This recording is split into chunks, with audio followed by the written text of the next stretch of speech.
وبا کا زمانہ ہے، پریشانی کا عالم ہے، ہر دوسرا بندہ پریشان ہے، اور اس پریشانی کے عالم میں اگر آپ یہ چاہتے ہو کہ آپ کے لیے کچھ مقبول دعائیں جمع ہو جائیں، کچھ ایسی دعائیں کہ جن کے اندر آپ کے لیے عافیت مانگی جا رہی ہو، خیر اور برکت مانگی جا رہی ہو، اور وہ دعائیں رد نہ ہوں، کامل ترین لوگ وہ دعائیں کر رہے ہوں، اور فرشتوں والی صفات ان کے اندر ہو، تو مبارک ہو اللہ کے نبی صلی اللہ علیہ وسلم کا تعلیم کردہ عمل، جس کو حضرت علی رضی اللہ تعالیٰ عنہ روایت کر رہے ہیں، ترمذی شریف کے اندر یہ حدیث منقول ہے۔ اس حدیث میں ہمیں ایک ایسا عمل بتایا گیا ہے کہ جس کو اگر ہم لوگ کر لیتے ہیں تو 70,000 فرشتے ہمارے لیے، اگر صبح کرتے ہیں تو شام تک، اور شام کو کرتے ہیں تو صبح تک ہمارے لیے دعائیں کرنے والے بنتے ہیں۔ حدیث سن لیتے ہیں اللہ کے نبی صلی اللہ علیہ وسلم کیا ارشاد فرما رہے ہیں، اور پھر کچھ ایسی باتیں بتاؤں گا جس سے یہ عمل آپ کو اور زیادہ آسان لگے گا، اور 70,000 کو آپ ملٹی پلائی بائی بہت سارا کر سکتے ہو، 10 15 20 50 جتنے آپ کے تعلق واسطے والے لوگ ہوں گے اتنا زیادہ آپ اس عمل کو کر سکتے ہوگے، وہ بتاؤں گا، لیکن پہلے حدیث سن لیتے ہیں۔ اللہ کے نبی صلی اللہ علیہ وسلم ارشاد فرما رہے ہیں، وعن علی رضی اللہ تعالی عنہ قال سمعت رسول اللہ صلی اللہ علیہ وسلم یقول، حضرت علی رضی اللہ تعالیٰ عنہ ارشاد فرما رہے ہیں کہ میں نے اللہ کے نبی صلی اللہ علیہ وسلم کو ارشاد فرماتے ہوئے سنا، ما من مسلم يعود مسلما غدوة الا صلى عليه 70,000 ملک حتى يمسي،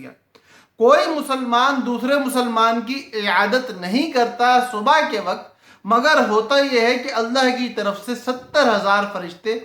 اس بندے کے لیے دعائیں کرنے کے لیے شام تک کے لیے مقرر کر دی جاتے ہیں۔ وَإِنْ عَادَهُ، اور اگر یہ مسلمان اس دوسرے مسلمان کی عیادت کرے عشیتاً شام کے وقت، الا صلی علیہ 70,000 ملک حتی یصبح، اگر یہ شام کے وقت کرے گا تو صبح تک اس کے لیے 70,000 فرشتے مقرر کر دیے جائیں گے۔ اب فرشتے وہ ہیں جن کی زندگی میں گناہ کوئی نہیں، ایسا عمل کوئی نہیں کہ جو ان کی دعاؤں کو رد کروائے، ان کی دعائیں مقبول ہیں یقینی طور پر، بس ہمیں یہ عمل کر لینا ہے۔ اب عیادت چونکہ آج کے دور میں بڑی مشکل ہے، کیوں؟ کیونکہ جائیں گے، ملیں گے، بیٹھیں گے، کچھ ٹھنڈا پئیں گے، کچھ گرم پئیں گے، اور وہاں جانا آنا، ٹائم نکالنا، دوسری بات وبا پھیلی ہوئی ہے، کہیں ہم کسی سے عیادت کرنے جائیں اور اس کو ہاتھ لگائیں تو ہمارے ہاتھ لگانے سے وبا ہمیں نہ لگ جائے۔ اس طرح کی بہت ساری مت ہے، بہت ساری باتیں ہیں، چلو کسی حد تک صحیح ہیں، کسی حد تک غلط ہے، لیکن ان ساری باتوں میں پڑھنا ہی نہیں ہے۔ اللہ رب العزت نے ایک بہت بڑی نعمت دی ہوئی ہے موبائل کی، آپ کال کرو مریض کو کال کرو، اس سے سلام دعا کرو، اللہ سے اس کو امید دلاؤ، یہ بتاؤ کہ لا بأس طہوراً انشاءاللہ کہ بیٹا یہ تم بیماری آئی ہوئی ہے، پریشانی آئی ہوئی ہے، یہ تو تمہارے گناہوں کے صاف ہونے کا ذریعہ ہے۔ اس کو بتاؤ کہ سب سے زیادہ تکلیف انبیاء کو آتی ہے، اس کے بعد ان کو آتی ہے جو اللہ کے زیادہ قریب ہوتے ہیں۔ آپ پر تکلیف آئی، دیٹ مینز آپ اللہ کے زیادہ قریب ہو، یا ایٹ لیسٹ آپ قریب ہو رہے ہو اللہ کے،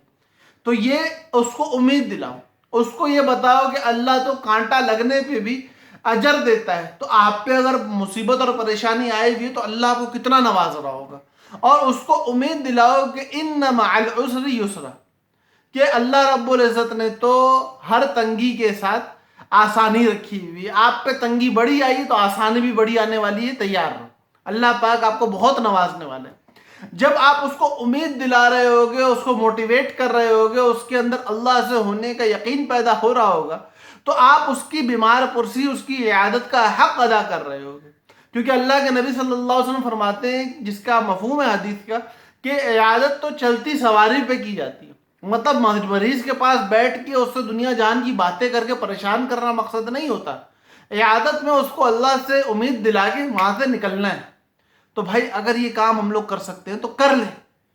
میرے بھائیوں گولڈن چانس ہے، کما لو جتنا کما سکتے ہو، 10 مریض ہیں، 15 مریض ہیں، 20 مریض ہیں، کرونا کا پیشنٹ ہے، یا کوئی اور وائرل بیمار ہوا ہے، یا اس کے علاوہ کوئی کسی کا ایکسیڈنٹ ہوا ہے، کوئی شوگر کا پیشنٹ ہے، کوئی بلڈ پریشر کا پیشنٹ ہے، مارکیٹ میں بھرے پڑے پیشنٹ،